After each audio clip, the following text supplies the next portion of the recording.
Oke, shalom Bapak Ibu Saudara sekalian. Salam damai sejahtera dari Tuhan Yesus Kristus. Shalom dari kami di tempat ini. Semoga rahmat kasih karunia, damai sejahtera, perlindungan, pertolongan Tuhan melimpah bagi kehidupan kita bersama. Bapak Ibu Saudara, kiranya kesehatan keluarga dan pekerjaan Bapak Ibu Saudara senantiasa disertai oleh Tuhan. Sama seperti yang dikatakan Rasul Paulus kepada jemaat yang pernah dilayaninya, walaupun dia tidak hadir pada jemaat yang dilayaninya, namun Rasul Paulus mengatakan, rohku bersama-sama dengan engkau. Demikian juga saya di tempat ini beserta dengan teman-teman pelayanan di tempat ini, saudara sekalian. Walaupun kita tidak tatap muka, namun roh kita adalah roh yang sama, yang akan melayani dan akan mendengarkan firman Tuhan. Mari Bapak Ibu Saudara sekalian, tinggalkan sejenak pekerjaanmu. Kita akan mendengarkan firman Tuhan, dan firman Tuhan yang akan kita dengarkan bersama-sama menjadikan kita semakin mencintai Tuhan. Sebelum kita mendengarkan firman Tuhan, kita akan mengangkat satu pujian. Ku bawa kepadamu, oh Tuhan, persembahkan ku ini. Kita akan sama-sama menaikkan pujian ini. Kita bawa seluruh hidup kita untuk menyenangkan hati Tuhan. Terima kasih Tuhan. Ku bawa kepadamu, oh Tuhan, persembahanku ini. Ku ingin Engkau menerima korban syukurku melalui pujian.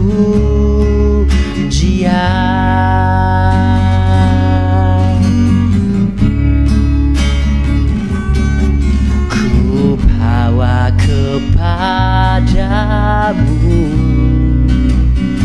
oh Tuhan, persembahanku ini. Terima kasih Tuhan. Ku ingin Engkau menerima korban syukurku melalui pujian. Oh, takkan pernah ku bawa selain yang terbaik, yang harum dan sejati di hadapan tahtamu. Yesusku, terimalah korban syukurku ini yang mengalir di hatiku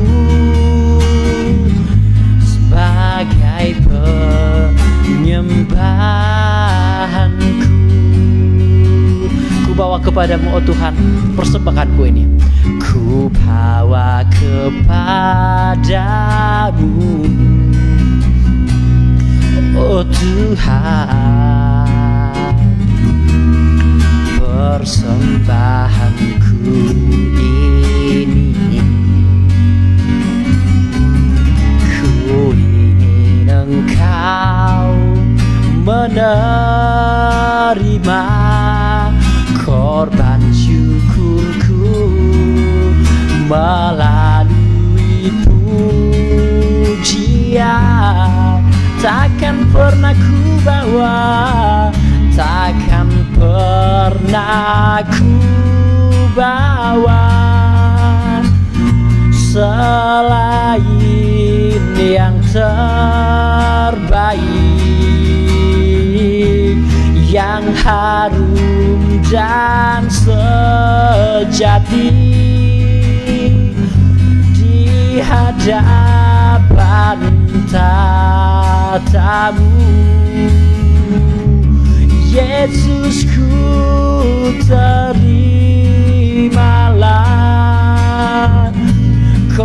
korban syukurku ini yang mengalir di hatiku sebagai penyembahanku.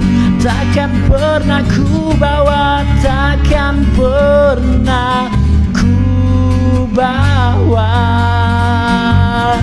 selain yang terbaik, yang harum dan sejati di hadapan tahtamu. Oh Yesus, ku terimalah korban syukurku ini yang mengalir di hatiku sebagai penyembahanku,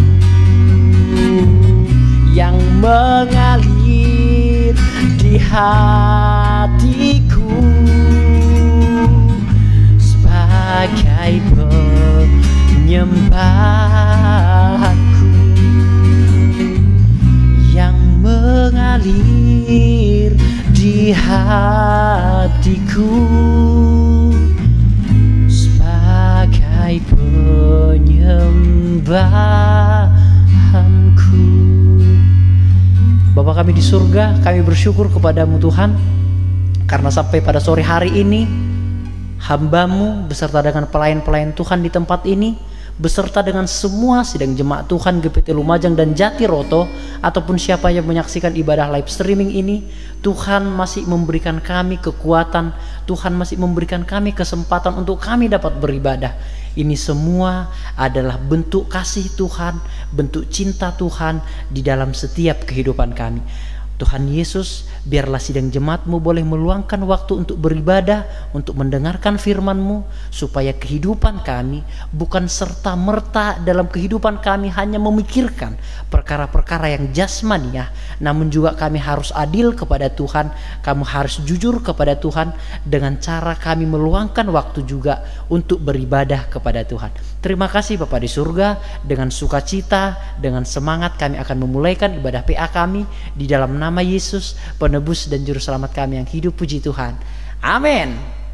Shalom Bapak Ibu Saudara sekalian, selamat datang, selamat beribadah, selamat bertemu kembali. Selamat untuk kita mendengarkan ibadah PA seperti biasa yang kita lakukan setiap minggunya saudara sekalian, bahwa kita akan melaksanakan ibadah PA. Tema kita tetap adalah teologi kontemporer. Teologi kontemporer bisa dilihat dari 3 bagian saudara sekalian. Yang pertama bisa dilihat itu dari isu-isu global. Yang kedua bisa dilihat itu dari pertanyaan-pertanyaan sulit. Yang ketiga bisa dilihat itu dari ajaran-ajaran yang menyesatkan.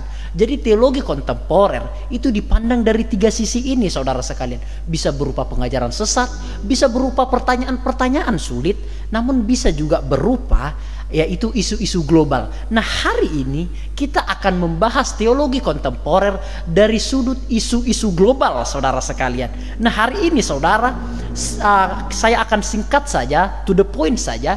Hari ini kita akan membahas tentang LGBT. Halalkah LGBT? Kita akan melihat saudara sekalian, kita akan menjawab beberapa pertanyaan. Apakah gereja mengizinkan pernikahan sesama jenis? Karena ada di gereja-gereja Eropa seperti yang sekarang ini sudah melegalkan yaitu pernikahan sesama jenis di gereja. Bahkan ada pendeta yang menikah dengan sesama jenis. Nah apakah di Indonesia ini kita akan melegalkan pernikahan sesama jenis? Itu pertanyaan pertama yang akan kita jawab. Yang kedua adalah apakah faktor-faktor yang mempengaruhi seseorang itu bisa homoseksual? Apakah faktor-faktornya? Apakah indikasinya? Apakah latar belakangnya? Kenapa orang itu bisa menjadi homoseksual? Apakah homoseksual itu adalah bawaan sejak lahir? sehingga orang-orang berkata bahwa itu adalah hak asasi manusia, sehingga itu harus dilegalkan. Karena ini bukan salah saya yang homoseksual, ini adalah sejak lahir. Benarkah demikian, saudara sekalian? Dan yang ketiga, kita akan belajar bagaimana sikap kita atau tindakan kita di dalam melihat orang-orang yang homoseksual.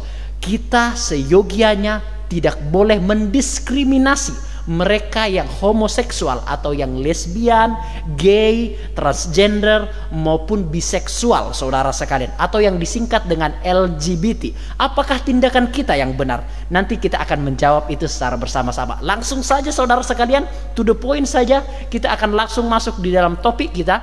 Kita akan membahas secara 4 sisi, saudara sekalian. Yang pertama, saya akan menjelaskan pengertian dari LGBT itu terlebih dahulu. Yang kedua, kita akan melihat pro kontra dari LGBT itu. Kita akan melihat alasan-alasan orang mengapa mengizinkan adanya LGBT. Yang ketiga, kita akan melihat bagaimana pandangan Alkitab terhadap LGBT. Dan yang keempat, kita akan melihat cara menyikapi LGBT. Langsung saja kita akan masuk dalam poin yang pertama, saudara sekalian.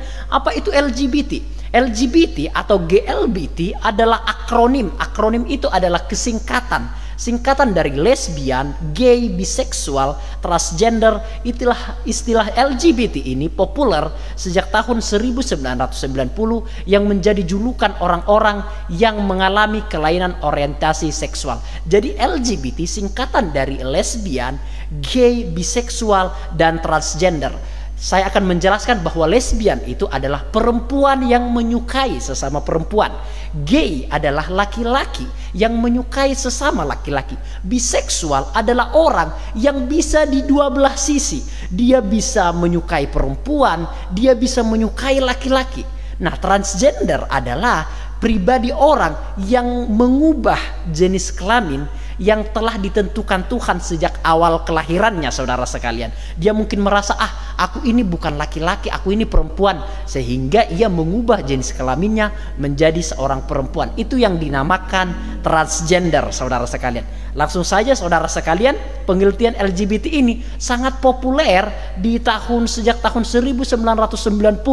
Mulai ada gebrakan, mulai ada orang yang berani mengatakan bahwa saya adalah seorang gay, saya adalah seorang lesbian. Sebelum tahun 1990 itu merupakan sebuah aib yang sangat-sangat menyedihkan, aib yang sangat-sangat kotor bahkan menurut saya. Tidak ada orang yang berani mengatakan saya gay, saya lesbian, atau mungkin saya biseksual, saya transgender. Namun setelah 1990 mulai ada gebrakan yang sangat-sangat besar. Dia mulai mempopulerkan dengan bangga, bayangkan, dengan bangga bahkan mengatakan I am a gay, saya seorang gay, saya seorang lesbian, bahkan saya bisa dua-duanya, suka kepada perempuan, suka kepada laki-laki. Dan sekarang juga di Indonesia ada orang yang terang-terangan mengaku dirinya sebagai transgender. Nah, ini bukan sebuah aib lagi, ini bukan sebuah momok lagi, bahkan ini merupakan hal yang lumrah, Bapak Ibu Saudara sekalian. Nah, pengertian LGBT atau homoseksual, LGBT sama dengan homoseksual, lebih rinci lagi LGBT, lebih rinci lagi homoseksual artinya yang menyukai sesama jenis. Artinya adalah, saudara sekalian, rasa tertarik secara perasaan, kasih sayang, hubungan emosional secara erotik, baik secara predominan lebih menonjol maupun secara eksklusif semata-mata terhadap orang yang berjenis kelamin sama dengan atau tanpa hubungan fisik jasmaniah. Jadi homoseksual itu bisa dibagi menjadi dua bagian. Ada yang dinamakan homoseksual aktif dan juga ada yang dinamakan homoseksual pasif. Homoseksual aktif adalah dia yang dengan langsung berhubungan dengan sesama jenis, saudara sekalian. Namun homoseksual pasif adalah dia yang hanya menyukai sesama jenisnya, namun ia tidak mau melakukan hubungan sesama jenis. Jadi kedua belah pihak ini ada di dalam dunia ini, saudara sekalian. Namun yang lebih banyak adalah homoseksual aktif, saudara sekalian. Dia mempopulerkan dirinya sebagai seorang yang menyukai sesama jenis, dan dia juga mau melakukan hubungan sesama jenis, saudara sekalian. Itu pengertian sederhana dari homoseksual atau LGBT, saudara sekalian. Oke, next kita akan singkat-singkat saja, to the point saja. Nah, ternyata ada pro kontra, atau ada yang menyetujui, ada yang tidak menyetujui tentang LGBT ini. Sekarang kita akan melihat apa sih alasan-alasan orang yang menyetujui LGBT ini. Alasan mereka yang pertama adalah keadilan untuk menikah. Ini orang-orang yang mengatakan bahwa LGBT itu atau homoseksual itu harus legal, harus disahkan, diperbolehkan. Alasannya adalah karena keadilan untuk menikah, hak asasi manusia. Karena pernikahan adalah hak asasi manusia. Selain itu kebebasan berbicara, selain itu mendapatkan tempat tinggal, mendapatkan keluarga, menikah. Ya, salah satunya juga adalah hak asasi manusia itu adalah bagaimana ia memiliki hak untuk menikah, saudara sekalian. Ada banyak hak asasi manusia, seperti hak asasi manusia untuk hidup, seperti itu.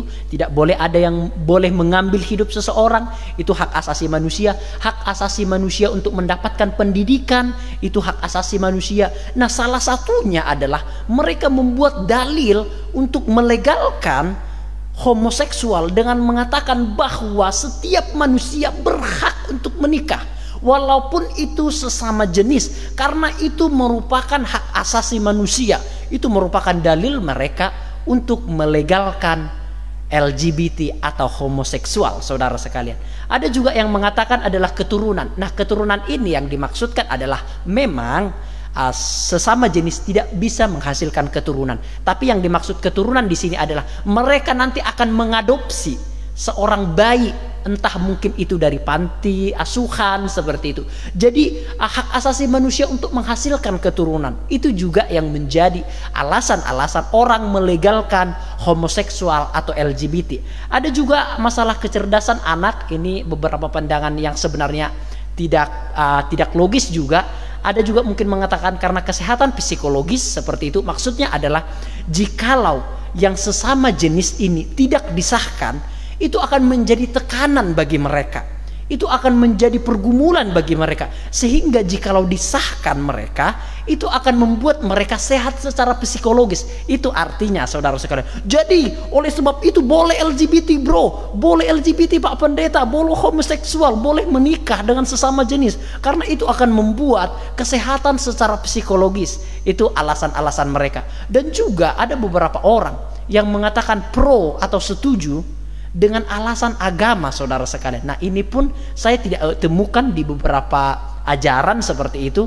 Beberapa ajaran malah lebih condong tidak mengizinkan LGBT, saudara sekalian. Nah, sekarang kita akan melihat kontra atau yang tidak menyetujui tentang LGBT. Yang pertama adalah demokrasi. Demokrasi yang dimaksudkan adalah bahwa seluruh negeri itu atau bahwa seluruh bangsa itu, penduduk bangsa itu sepakat tidak melegalkan LGBT, maka semuanya harus tunduk kepada demokrasi itu atau aturan pemerintah itu. Jikalau pemerintah, terlebih khusus Indonesia, tidak melegalkan LGBT atau homoseksual, maka seluruh rakyatnya yang ada di Indonesia yang kurang lebih 20 juta jiwa itu harus menyetujui keputusan yang diambil oleh pemerintah. Itu yang dinamakan demokrasi. Yang kedua, alasan menolak LGBT adalah tingkat kesetiaan rendah. Yes, LGBT jikalau disahkan, maka tingkat kesetiaan itu rendah.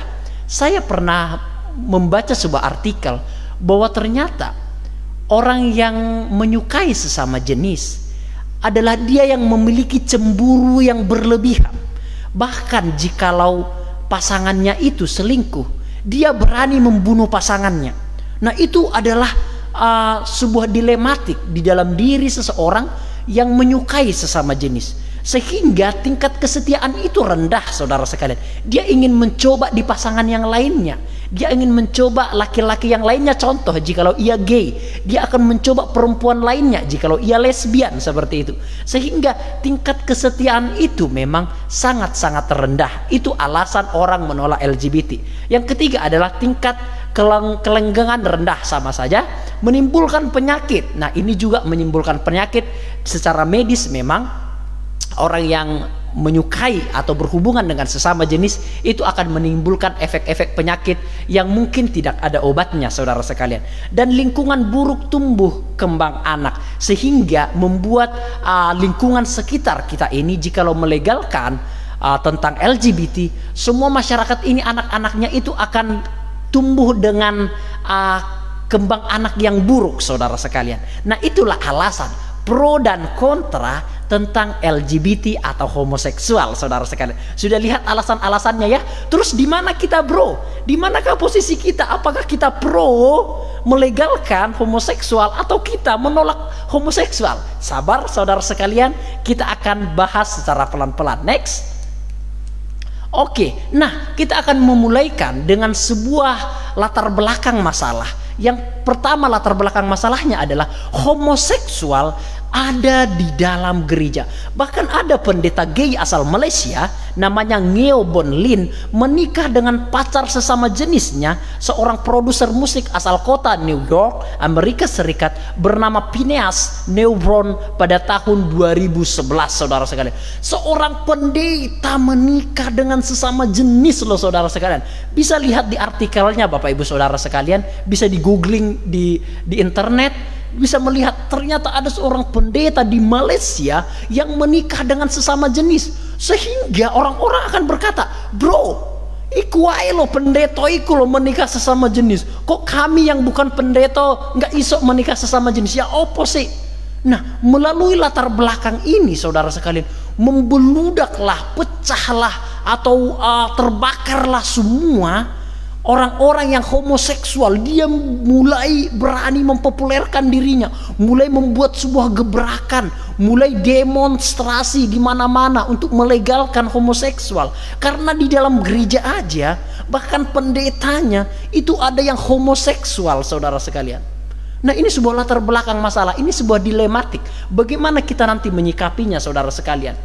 Permasalahan yang kedua adalah bahwa homoseksual atau menyukai sesama jenis adalah sesuatu yang normal. Homoseksual tidak dikategorikan lagi sebagai gangguan jiwa. Sebelum tahun 1990, homoseksual dikategorikan sebagai gangguan jiwa. Namun setelah tahun 1990 tidak dikategorikan lagi sebagai gangguan jiwa, namun dikategorikan sebagai personal identity, yaitu identitas hidup seperti KTP, seperti sesuatu yang normal identitasnya.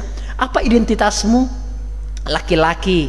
Apa identitasmu agamanya? Kristen, Islam, Muslim, seperti itu, Buddhis. Jadi seperti itu. Homoseksual juga sekarang seperti itu, seperti identitas biasa.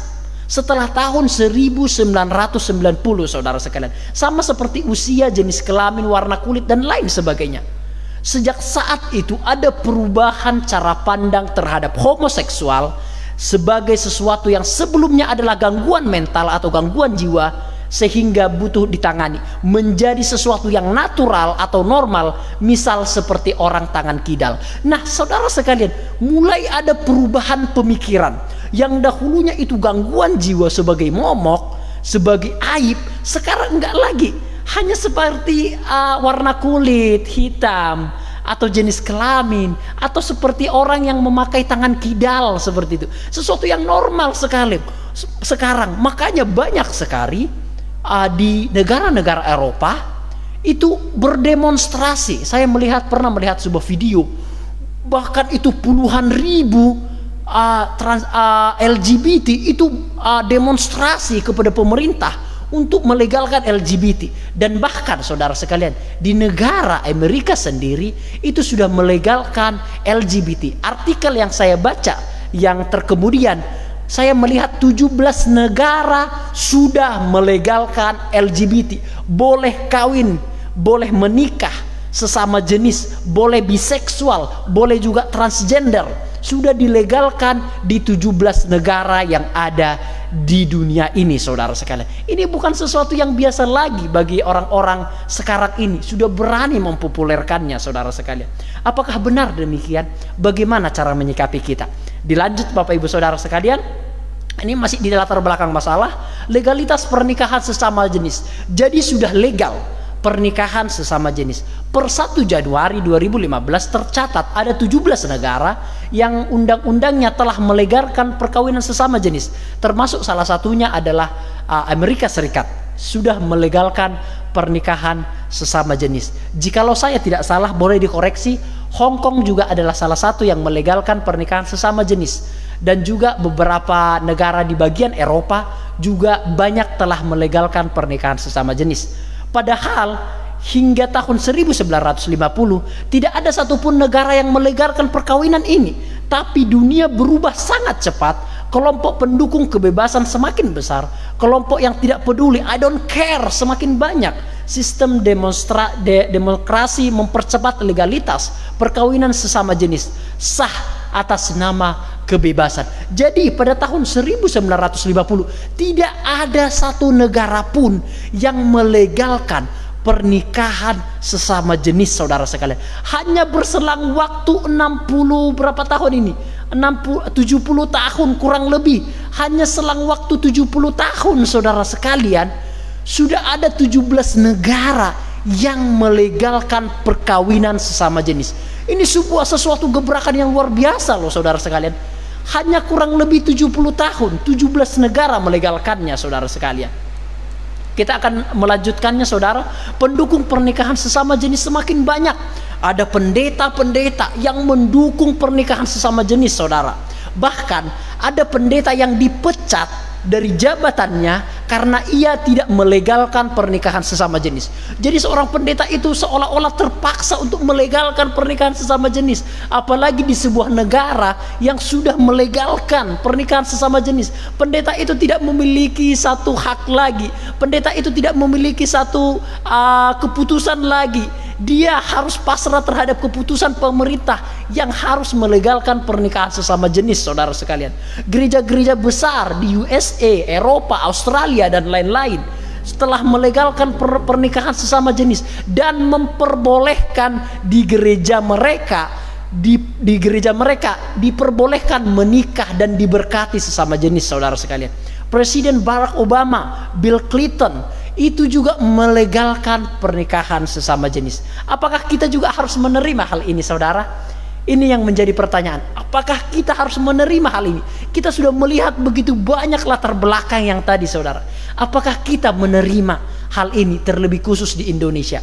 Di Indonesia juga, saudara, sudah banyak gerakan-gerakan yang mencoba untuk melegalkan pernikahan sesama jenis. Suatu saat saya pernah menonton sebuah televisi di TV One, ILC, Indonesia Lover Club seperti itu. Bagaimana satu topik itu pernah dibahas, yaitu tentang LGBT, saudara sekalian. Banyak para pendukung LGBT yang hadir pada saat itu. Mereka mulai mendemonstrasikan, kami ini punya hak untuk menikah sesama jenis. Sudah mulai, saudara sekalian. Ini sesuatu yang berbahaya, sudah mulai, saudara sekalian. Nah, apakah di kedepannya ini kita akan melegalkan, kita akan menerima hal ini? Apakah gereja nanti akan memperbolehkan pernikahan sesama jenis? Jikalau tidak diperbolehkan, maka pendetanya itu akan dicopot mungkin. Apakah demikian, saudara sekalian, yang akan terjadi? Karena hal itu sudah terjadi di bagian negara-negara Eropa, saudara sekalian. Mari Bapak Ibu Saudara, kita akan melanjutkannya. Nah, lagi ada seorang pendeta yang menolak pernikahan sesama jenis di sebuah gerejanya. Dia menolak. Nah, akhirnya ia dipenjara, saudara sekalian. Pendeta itu berusia 56 tahun, yaitu Pastor Paul Harner, telah dipenjara di Amerika Serikat atas tuduhan menolak untuk menikahkan pasangan gay, meskipun legalitas pernikahan gay telah disahkan di seluruh Amerika Serikat. Paul Harner dijatuhi hukuman penjara selama 1 tahun di penjara federal Amerika Serikat. Karena mengapa dia dipenjara? Karena homoseksual itu sudah memiliki hak untuk menikah, hak untuk diberkati, sehingga pendeta itu tidak memiliki pilihan lain. Dia harus melegalkannya. Sementara ketika seorang pendeta itu, terlebih khusus Paul Harner ini, dia melihat bahwa ternyata di dalam Alkitab mungkin tidak melegalkan, atau bahwa di dalam Alkitab sangat menolak tentang perkawinan sesama jenis. Dia dilematik, namun dia lebih memilih taat kepada firman Allah. Dengan memilih dia harus dipenjara, walaupun pada negara itu diperbolehkan untuk menikah sesama jenis, karena itu merupakan hak asasi manusia. Ini sebuah dilematik, saudara sekalian. Kita tidak tahu apa yang terjadi di 50 tahun ke depan. Barangkali di Indonesia sudah dilegalkan, kita tidak pernah tahu.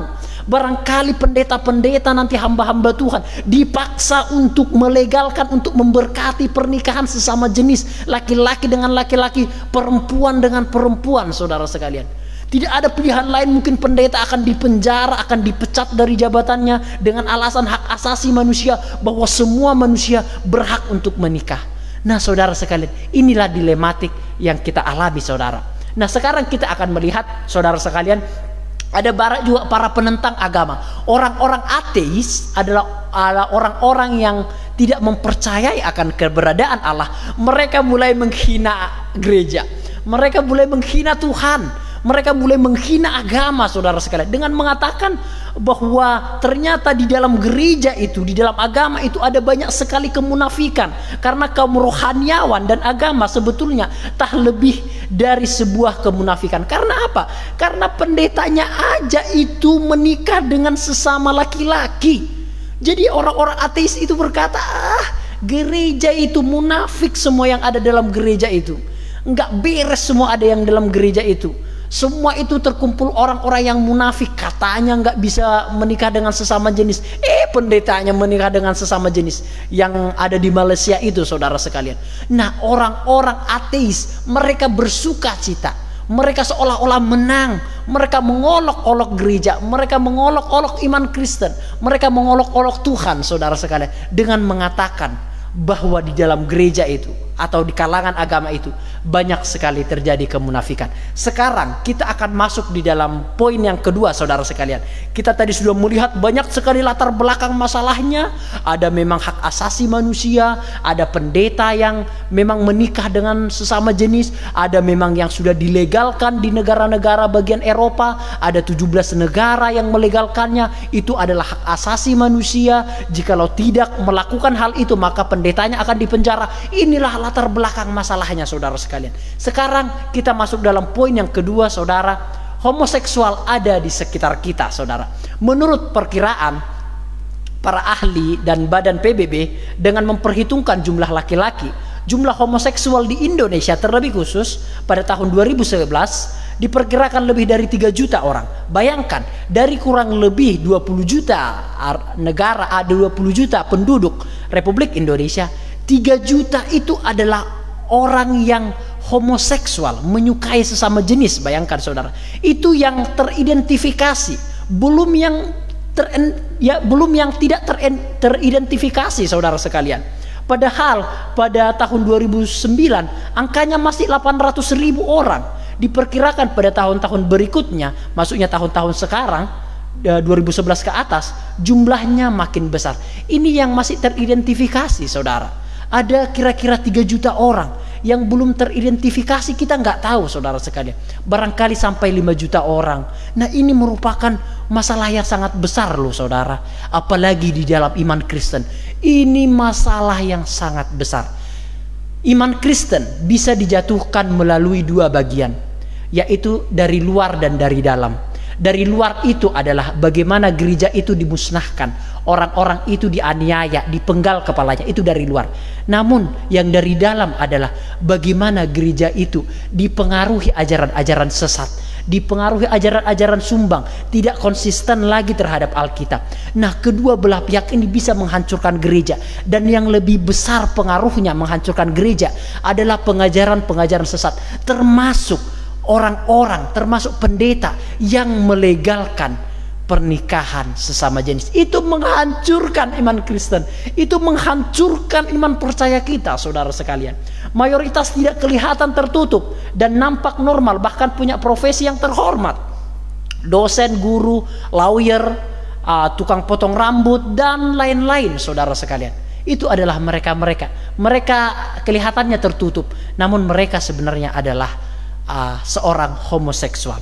Mari, saudara sekalian, kita akan melihat pandangan Alkitab terhadap homoseksual. Kita masuk dalam topik yang kedua. Apa sih pandangan Alkitab terhadap homoseksual ini? Diperbolehkankah atau tidakkah? Kita akan melihat, saudara sekalian.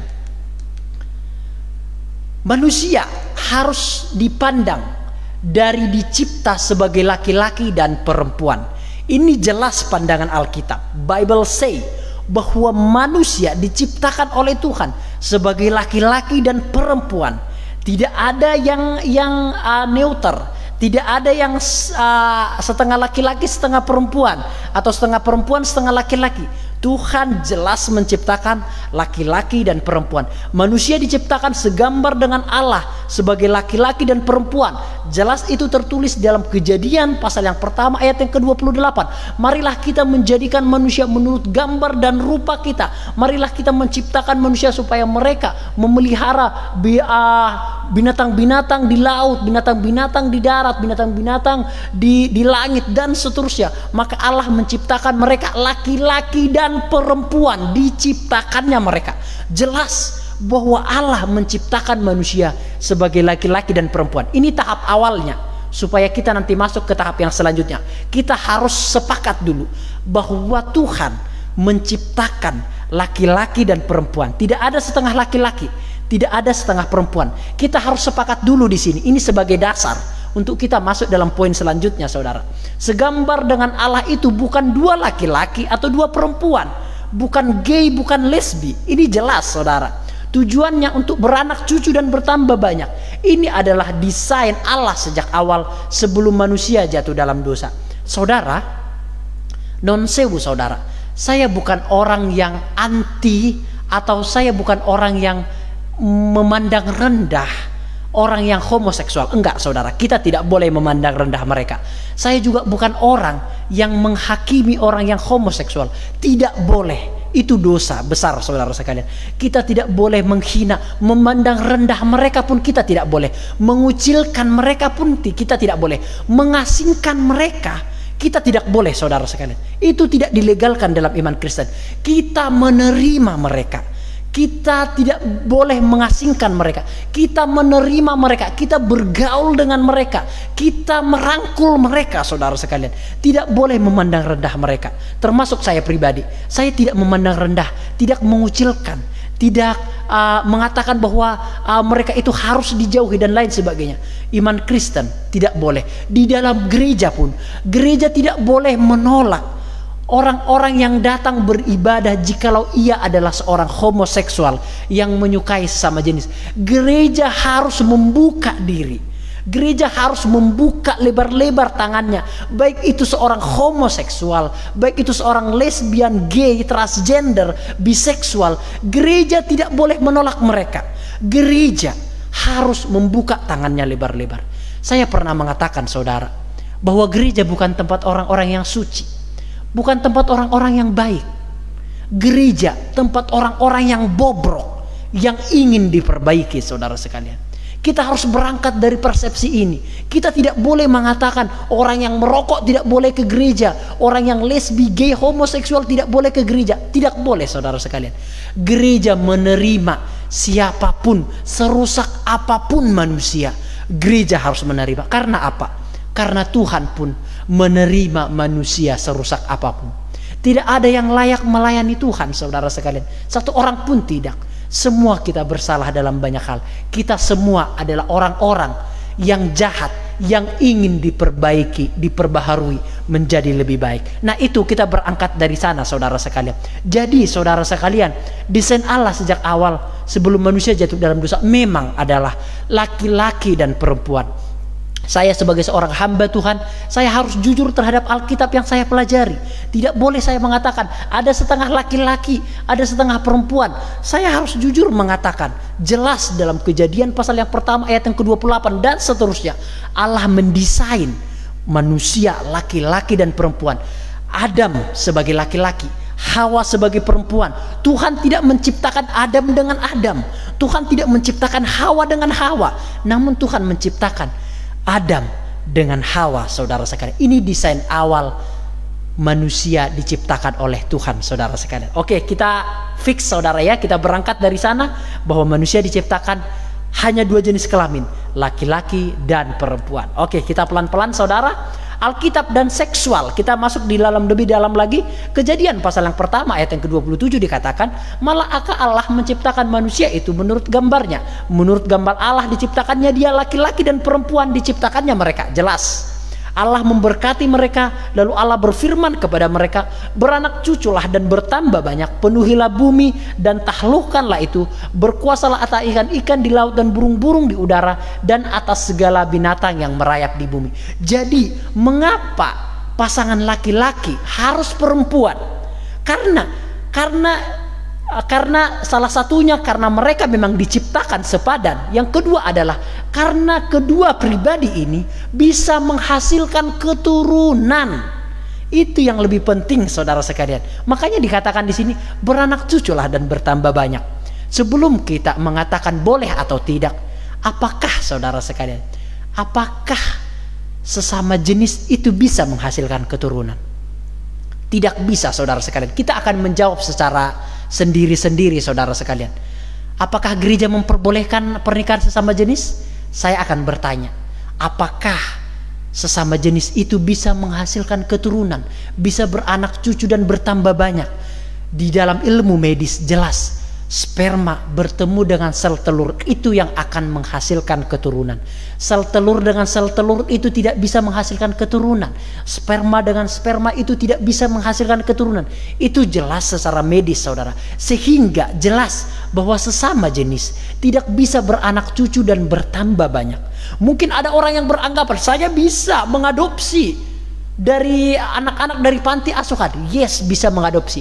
Namun itu bukan beranak cucu dan bertambah banyak. Itu adalah mengadopsi atau mengangkat anak, diadopsi anak itu menjadi anaknya, bukan darah dagingnya. Bukan itu yang dimaksudkan oleh Allah, saudara sekalian, di dalam penciptaan awal Adam dan Hawa, yaitu mereka beranak cucu dan bertambah banyak dari darah daging mereka, saudara sekalian. Oke, next, saudara sekalian. Desain Allah sejak awal, Kejadian 2 ayat 18, Tuhan Allah berfirman, kita harus banyak membaca Alkitab, saudara sekalian, supaya Bapak Ibu tidak mengatakan kepada saya ngawur seperti itu. Ada landasan-landasan Alkitab yang saya berikan. Tidak baik kalau manusia itu seorang diri saja. Aku akan menjadikan penolong baginya yang sepadan dengan dia. Lalu Tuhan Allah membuat manusia itu tidur nyenyak. Ketika ia tidur, Tuhan Allah mengambil salah satu rusuk daripadanya, lalu menutup tempat itu dengan daging. Dan dari rusuk yang diambil Tuhan Allah dari manusia itu, dibangunnyalah seorang perempuan, lalu dibawanya kepada manusia itu. Lalu berkatalah manusia itu, inilah dia, tulang dari tulangku, daging dari dagingku. Ia akan dinamai perempuan, sebab ia diambil dari laki-laki. Sebab itu seorang laki-laki akan meninggalkan ayahnya dan ibunya dan bersatu dengan istrinya, sehingga keduanya menjadi satu daging. Jadi jelas, ayat Alkitab itu jelas, desain Allah sejak awal itu jelas, bahwa Adam diciptakan lebih dahulu. Setelah itu Tuhan membuat Adam tertidur dan diambil tulang rusuknya, dan dibangunlah dari sana seorang perempuan dan dibawalah kepada Adam. Dan Adam berkata, inilah dia, tulang dari tulangku, daging dari dagingku. Sehingga ia mengatakan bahwa dia itu, Hawa, adalah pasangan yang sepadan dengan dia, saudara sekalian. Jadi pasangan yang sepadan adalah dia yang diambil dari tulang rusuk, saudara sekalian. Nah, bayangkan saudara sekalian, yang dibangun dari tulang rusuk itu perempuan loh ya. Ingat, yang dibangun dari tulang rusuk itu adalah seorang perempuan, bukan laki-laki, saudara sekalian.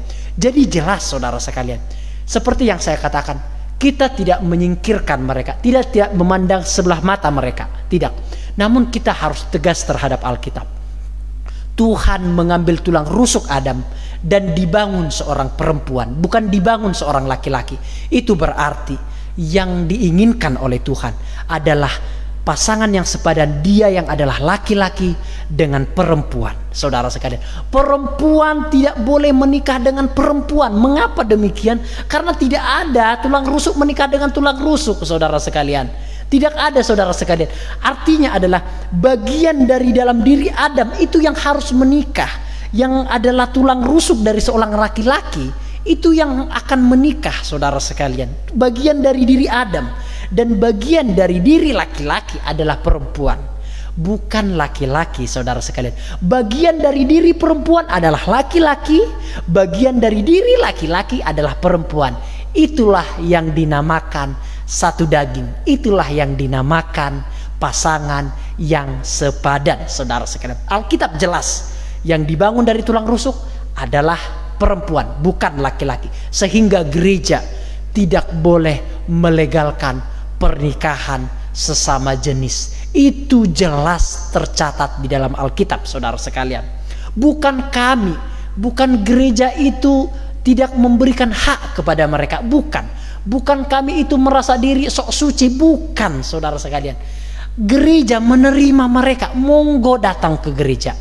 Yang biseksual, yang transgender, yang homoseksual, monggo datang ke gereja. Gereja terbuka, namun kami tidak bisa melegalkan jikalau mereka ingin menikah secara homoseksual dengan sesama jenis. Kami tidak bisa melegalkan, karena kami harus tunduk terhadap firman Tuhan, saudara sekalian. Oke, next, saudara. Tujuan penciptaan manusia. Allah menciptakan manusia sebagai laki-laki dan perempuan karena tidak baik manusia itu seorang diri. Laki-laki diciptakan untuk memiliki relasi seksual dengan perempuan atau istri, dan sebaliknya perempuan dengan laki-laki, yaitu suami, menjadi satu daging. Dan ini terjadi dalam ikatan pernikahan monogami, menjadi satu daging. Monogami, satu daging, bukan poligami loh ya. Nah, monogami, saudara sekalian. Dan tujuan relasi seksual dalam pernikahan adalah untuk menghasilkan keturunan. Beberapa waktu yang lalu, saudara, ada beberapa orang yang mencobai saya dengan mengatakan, bro, poligami itu boleh bro. Terus saya tanya, saya udah tahu maksudnya. Terus dasarmu apa sih? Dalilmu apa sih poligami itu boleh? Terus dia mengatakan, Salomo iku loh, istrinya iku 700, gundeke iku 300. Daud itu loh, istrinya itu kira-kira kurang lebih 8 atau 9. Raja-raja itu loh, banyak istrinya itu loh. Abraham itu loh, istrinya diambil dia Hagar loh. Itu kan perintah Tuhan. Terus saya bilang gini, Pak, saya bilang gitu, harus dibedakan antara cerita dengan perintah. Cerita tidak harus kita lakukan, tapi perintah itu harus dilakukan. Ketika, saudara sekalian, Salomo mengambil banyak gundik-gundik, banyak istri, itu tidak harus kita contoh, karena itu sebuah cerita. Itu bukan perintah. Harus dibedakan antara perintah dengan cerita. Cerita tidak harus kita alami, tidak harus kita contoh, namun perintah itu harus kita lakukan, harus kita contoh, saudara sekalian. Saya ulangi, cerita tidak harus kita contoh, tidak harus kita alami, namun perintah itu harus kita lakukan, harus kita alami. Dan saya katakan demikian, apa yang terjadi ketika Salomo itu mengambil banyak gundik-gundiknya, banyak istrinya, pada akhir kehidupan Salomo lebih condong menyembah kepada berhala. Jadi ada konsekuensi dari tindakan. Tuhan tidak mengizinkan poligami sejak awal. Tuhan mengatakan jangan pilih raja yang banyak istrinya, itu jelas dalam kitab Raja-Raja, saudara sekalian. Nah, ketika Salomo mengambil istri banyak, hatinya condong kepada berhala-berhala, dan Tuhan menghukum Raja Salomo, saudara sekalian. Dengan apa? Dengan pecah kerajaannya. Nah, saudara sekalian, ini adalah sebuah ajaran sesat yang mulai menghancurkan iman Kristen itu dari dalam. Dia ngotot, saudara sekalian. Kita agak sedikit bergeser ke poligami. Dia ngotot, pokoknya boleh bro, boleh Pak Pendeta. Terus saya bilang gini, saya akhirnya ngalah. Oh ya, kamu boleh, silahkan. Saya sudah beritahukan bahwa ternyata Raja Salomo mengambil banyak istri gundik-gundik. Akhirnya ada konsekuensi, ada hukuman yang ia terima. Jikalau kamu tetap ngotot ingin poligami, monggo poligami. Namun ingat, resiko ditanggung penumpang. Jikalau neraka jahanam kamu terima, jangan salahkan aku. Saya bilang gitu loh, saudara, tegas saya bilang gitu.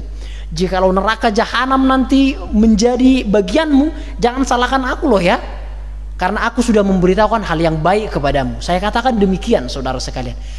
Orang ini bukan bagian dari gereja kita, orang ini bukan gereja kita, jemaat kita, enggak. Tapi kenalan-kenalan di seberang, saudara sekalian, yang juga beragama Kristen sebenarnya, saudara sekalian. Nah, itu tidak diperbolehkan, saudara sekalian, harus dibedakan, saudara. Kita kembali kepada topik ini, LGBT. Nah, tujuan relasi seksual itu dalam pernikahan adalah untuk menghasilkan keturunan, sehingga yang bisa menghasilkan keturunan hanyalah laki-laki dan perempuan. Oke, next, saudara sekalian.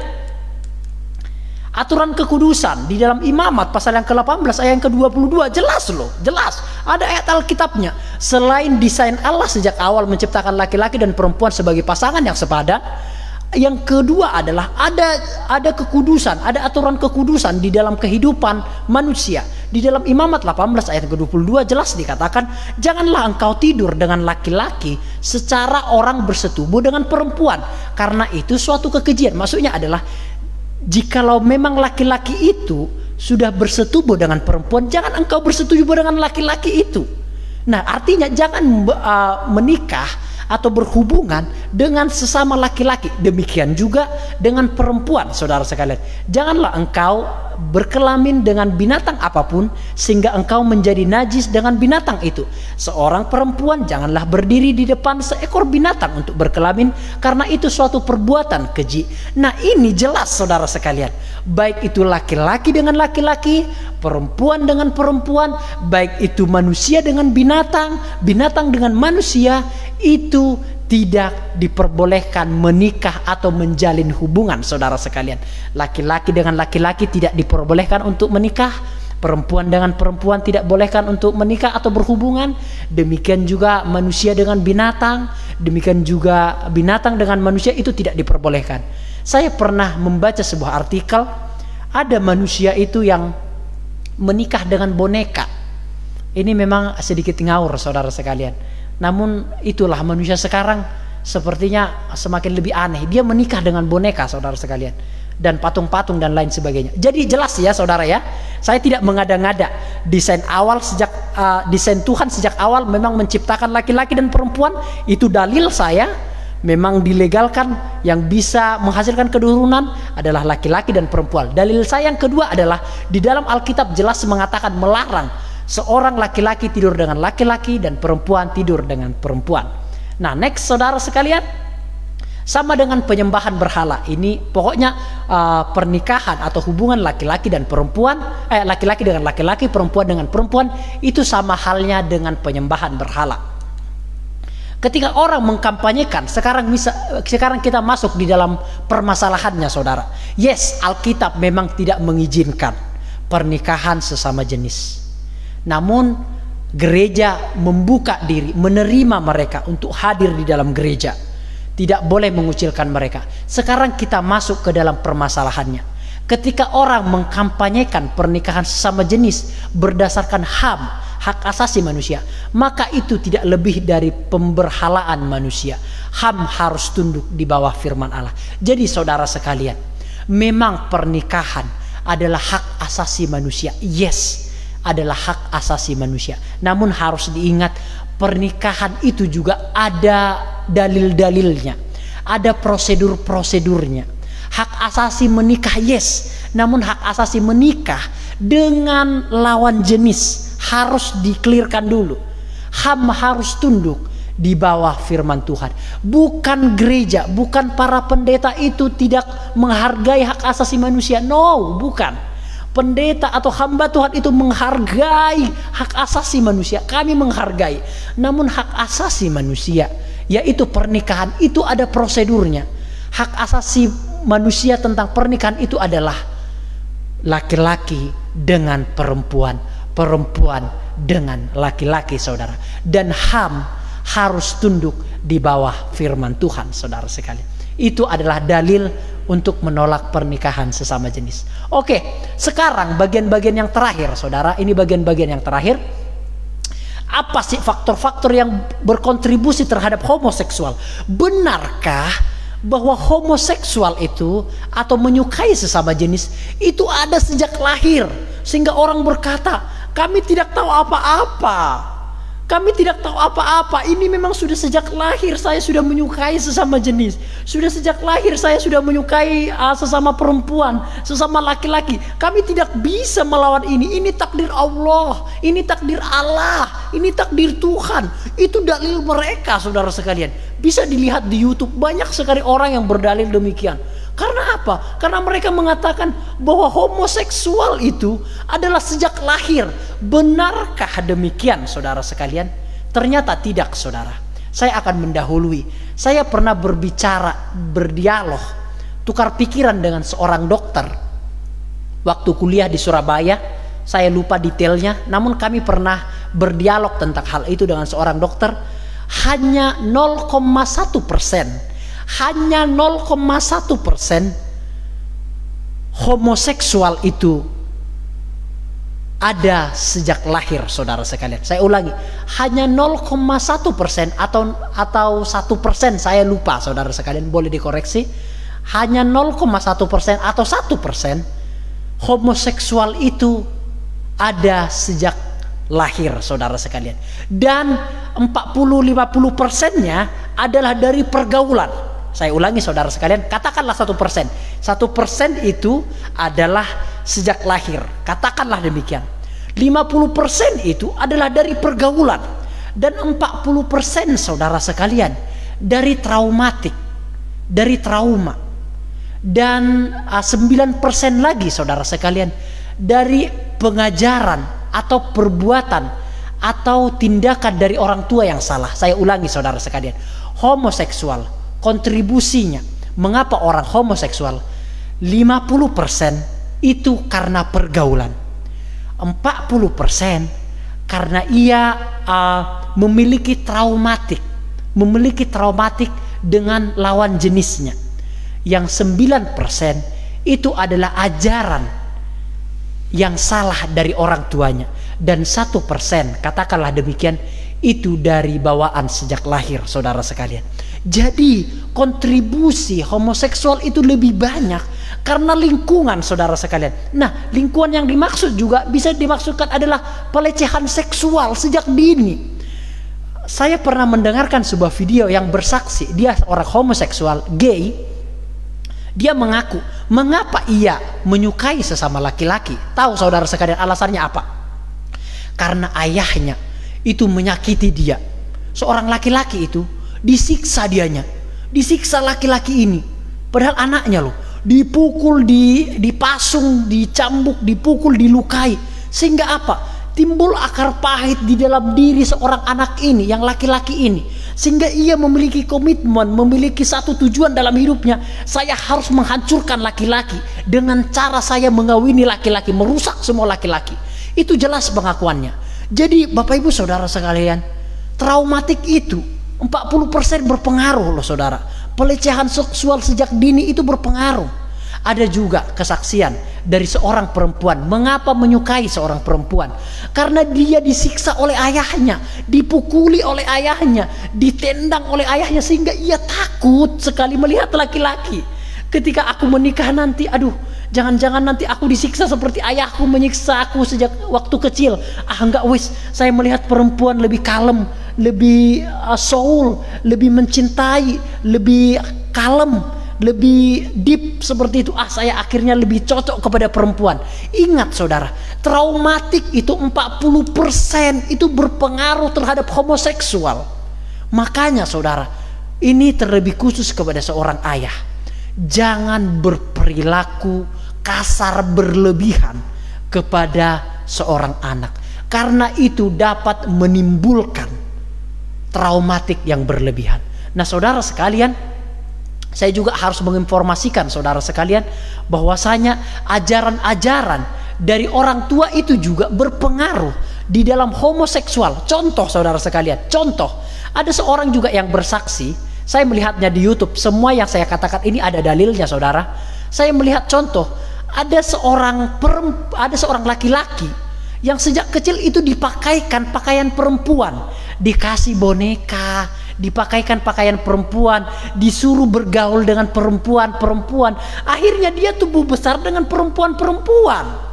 Sehingga ia merasa aku lebih cocok dengan perempuan. Sehingga dia besar di kalangan perempuan, diberikan permainan-mainan yang berbasis perempuan, dipakaikan pakaian perempuan, sehingga dia dibentuk dengan soul perempuan. Akhirnya dia berperilaku sebagai perempuan. Nah, ajaran yang salah dari orang tua itu juga berpengaruh terhadap homoseksual, saudara sekalian. Dan yang paling tinggi nilainya adalah 50% adalah pergaulan, saudara. Pergaulan yang saya maksud adalah dia putus cinta, dia traumatik, putus cinta. Makanya saudara-saudara sekalian, saya ragu terhadap orang-orang yang patah hati ini, teman-temanku. Oh enggak. Saya percaya teman-temanku normal semua. Namun hati-hati saudara sekalian, orang-orang yang patah hati itu, dia mencintai seorang perempuan, namun dia tiba-tiba perempuan itu meninggalkan dia. Oh, bisa laki-laki ini traumatik, saudara sekalian. Bisa pergaulannya itu, perempuan itu jahat, akhirnya lebih menyukai sesama perempuan. Atau yang perempuan ditinggalkan pas lagi sayang-sayangnya oleh laki-laki pasangannya. Laki-laki itu semuanya jahat, laki-laki jahat. Pokoknya kalau perempuan salah, laki-laki lebih salah pokoknya. Akhirnya dia tidak mau lagi menjalin hubungan dengan lawan jenis. Ini pergaulan, saudara sekalian. Ini traumatik. Inilah faktor-faktor yang mempengaruhi homoseksual. Dan saya katakan, saudara, ingatlah ya, berarti tidak ada homoseksual yang berasal sejak kita lahir. Itu jelas. Itu juga saya pernah dengar dari seorang dokter. Karena saya bukan seorang dokter, maka saya referensinya adalah seorang dokter. Saya melihat dari segi psikologi, karena saya juga belajar psikologi, sangat menyukainya. Homoseksual dipandang, faktor-faktor homoseksual itu berarti dipandang dari 4 bagian, saudara sekalian.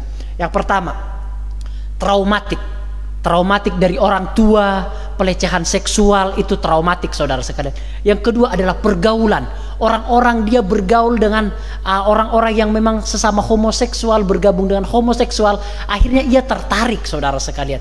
Yang ketiga itu ajaran yang salah dari orang tuanya, saudara sekalian. Diberikan permainan-permainan, padahal dia laki-laki diberikan boneka, tidak boleh, saudara sekalian.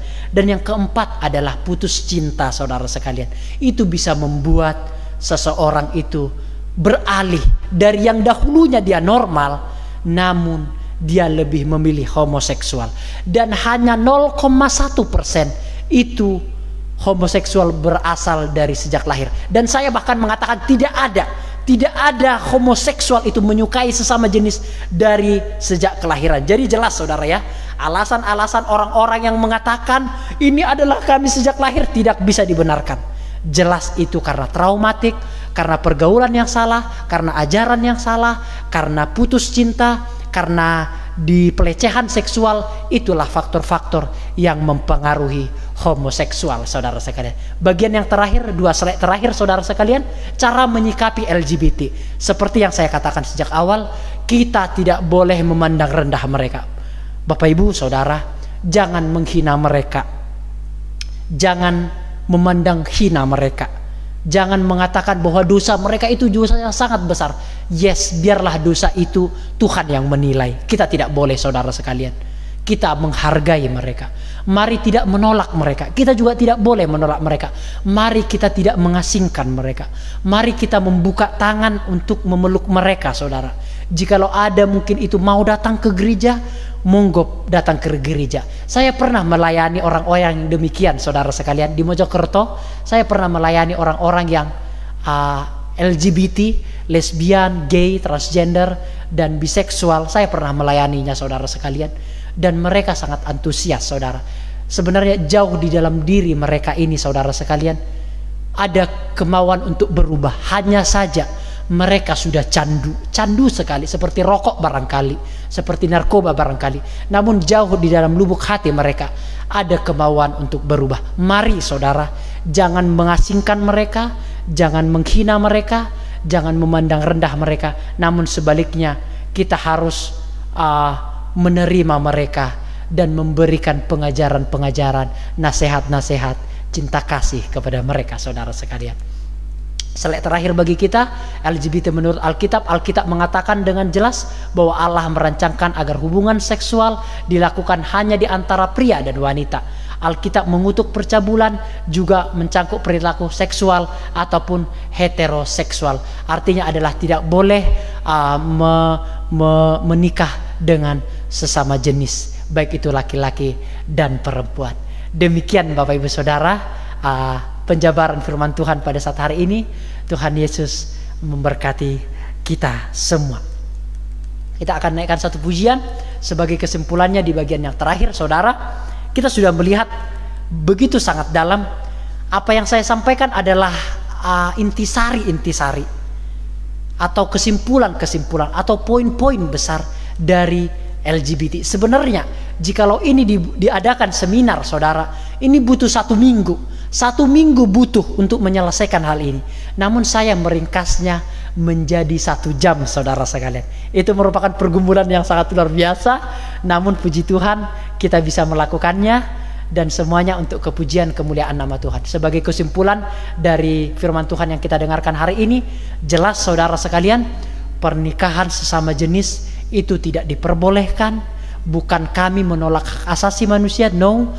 Namun memang karena Alkitab tidak mengizinkan hal itu. Alkitab jelas mengajarkan bahwa Tuhan menciptakan laki-laki dan perempuan sebagai pasangan yang sepadan, sebagai pasangan yang akan menghasilkan keturunan, karena sesama jenis tidak bisa menghasilkan keturunan. Yang kedua adalah bahwa di dalam Alkitab jelas dikatakan tidak boleh kawin dengan sesama jenis, namun diperbolehkan menikah atau kawin dengan lawan jenis, saudara sekalian. Dan kita juga harus melihat bahwa faktor-faktor dari LGBT atau homoseksual itu tidak ada bawaan sejak lahir, itu clear.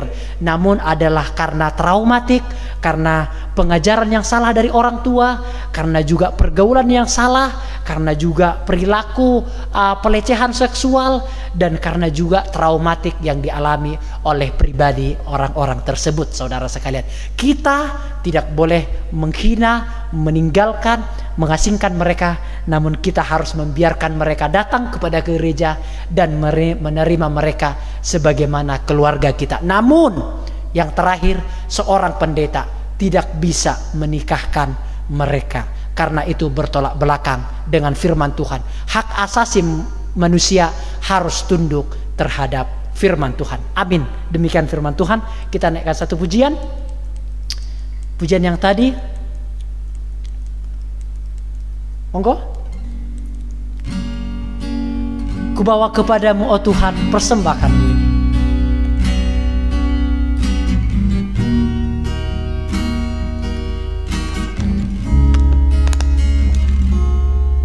Ku bawa kepadamu, oh Tuhan, persembahanku ini. Ku ingin Engkau menerima korban syukurku melalui pujian.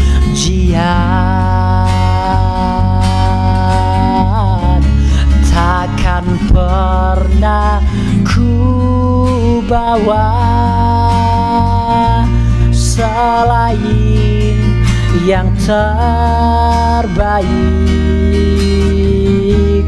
yang harum dan sejati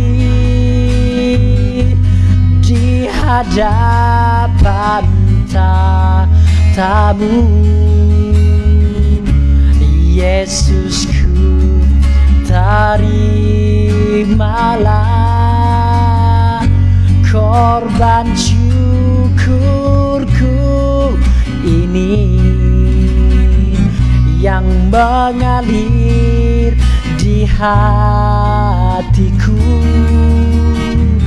sebagai penyembahanku. Takkan pernah ku bawa, takkan pernah ku bawa selain yang terbaik, yang harum dan sejati di hadapan tabu. Oh Yesus, ku terimalah korban syukurku ini yang mengalir di hatiku sebagai penyembahanku. Ibadah kita berjalan seperti biasa, saudara sekalian. Ingat, kita ada ibadah tatap muka di gereja GPT Lumajang hari Minggu jam 8 pagi, saudara sekalian. Ingat, kita ada ibadah tatap muka di gereja GPT Lumajang hari Minggu jam 8 pagi. Kita hadir bersama-sama.